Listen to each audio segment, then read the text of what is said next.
Daniel Ellsberg, Pentagon Papers whistleblower dies aged 92. Daniel Ellsberg, the whistleblower who exposed the extent of his involvement in the Vietnam War, has died, aged 92. He died at his home in Kensington, California, of pancreatic cancer, his family said. The former US military analyst's 1971 Pentagon Papers leak led to him being dubbed the most dangerous man in America. It led to a Supreme Court case as the Nixon administration tried to block publication in the New York Times. But espionage charges against Ellsberg were ultimately dismissed. Daniel was a seeker of truth and a patriotic truth-teller, an anti-war activist, a beloved husband, father, grandfather, and great-grandfather, a dear friend to many, and an inspiration to countless more. He will be dearly missed by all of us, Ellsberg's family said in a statement obtained by NPR. For decades, Ellsberg was a tireless critic of government overreach and military interventions. His opposition crystallized during the 1960s, when he advised the White House on nuclear strategy and assessed the Vietnam War for the Department of Defense. What Ellsberg learned during that period weighed heavily on his conscience. If only the public knew, he thought, political pressure to end the war might prove irresistible.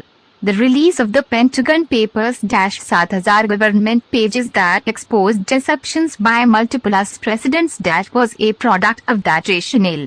The papers contradicted the government's public statements on the war, and the damning revelations they contained helped bring an end to the conflict and, ultimately, sowed the seeds of President Richard M. Nixon's downfall. Ellsberg was the grandfather of whistleblowers. The former chief editor of the Guardian newspaper, Alan Rusbridger, told the BBC.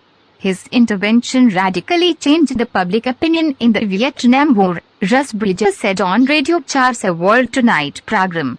The case against him set a precedent, and no US government has ever tried to injunct a paper on grounds of national security since, he said.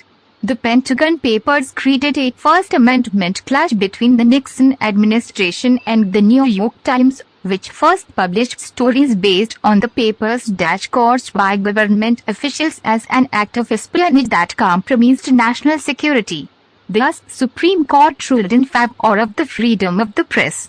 Ellsberg was charged in federal court in Los Angeles in 1971 with theft, espionage, conspiracy and other counts. But before the jury could reach a verdict, the judge threw out the case, citing serious government misconduct, including illegal wiretapping. The judge said that in the middle of the case he had been offered the job of beat director by one of President Nixon's top aides. It also emerged that there had been a government-sanctioned burglary of Ellsberg's psychiatrist's office. Ellsberg was born in Chicago on 7 April 1931 and grew up in the suburbs of Detroit, Michigan. Before reaching the Pentagon, he was a Marine Corps veteran with a Harvard doctorate who had worked for the Defense and State Departments. According to Rusbridger, recent whistleblowers such as Julian Assange and Edward Snowden were molded by Ellsberg. He told the BBC that the Pentagon Papers case had prompted him to think who gets to define the national interest. Is that the government of the day or people with a conscience like Daniel Ellsberg? Ellsberg continued his quest to hold the government accountable years after the Pentagon Papers leak. During an interview in December 2022, he told BBC Hard Talk that he was the secret backup for the WikiLeaks documents leak.